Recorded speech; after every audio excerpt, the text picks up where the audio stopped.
Well, have we slipped into a time tunnel, have we? Gone back to the 1980s. It feels like the late 80s. Well, when I was watching Channel 9 last night and I saw Simon Boda doing his report with that big moustache, I knew we were back in the 1980s. That's right. And the moustache looks pretty good, but it is like a throwback because you are talking now about Roger Rogerson being sought by police, accused of being involved in a murder, another senior police officer charged with murder, talk of police corruption.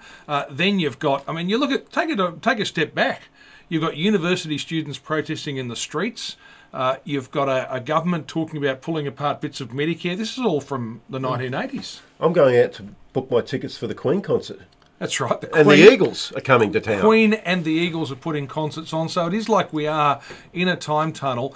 The interesting aspect of this, though, and there's a serious point, because the allegations against Roger Rogerson, the charges laid against Glenn McNamara, all flow from an extraordinary situation where virtually this entire case is built on CCTV footage. The police have got footage of this crime, this murder of this young man that seems to have been caught on CCTV footage. Movements of people have been tracked.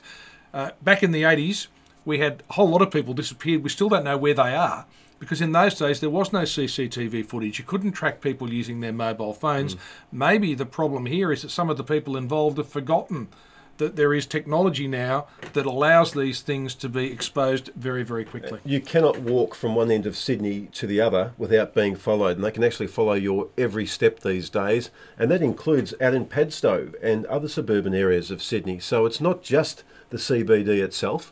Things have changed. There's also a little thing called GPS tracking. That's right. Where they can zero in on your mobile phone and know exactly where you are. I mean, it's got all of the templates. It's got all of the characteristics of one of those seedy, sordid tales from Sydney at its most twisted back in the 80s when there were corrupt coppers around everywhere, when the criminals up at King's Cross ran proceedings, when people like Nettie Smith made the big calls. All of it revolved around the heroin trade, which was then the most lucrative drug trade in Sydney. The only thing that's changed is it's really no longer heroin now that's driving this market. It's actually ice. And ice is a hell of a lot more dangerous than heroin ever used to be. I'll tell you what else has changed, though, because we have a different sort of police force these days. We have different training for police. We have very, very rigorous standards. We've had a couple of royal commissions. And there are people in this town, commentators, columnists and others, who should know better, who've been laced into this notion that, oh, the old school coppers, they did it better. The old school, we should get a bit of the old school back. You know what this has exposed? That we know what the old school was all about. And the old school is what the Royal Commissions were about getting rid of. And we are the better for having got rid of it, although it seems there is still a little bit of life in the old school body. Yep, and you can talk about the 1980s and wistfully remember, but, you know, it serves the old line, nostalgia, it just ain't what it used to be.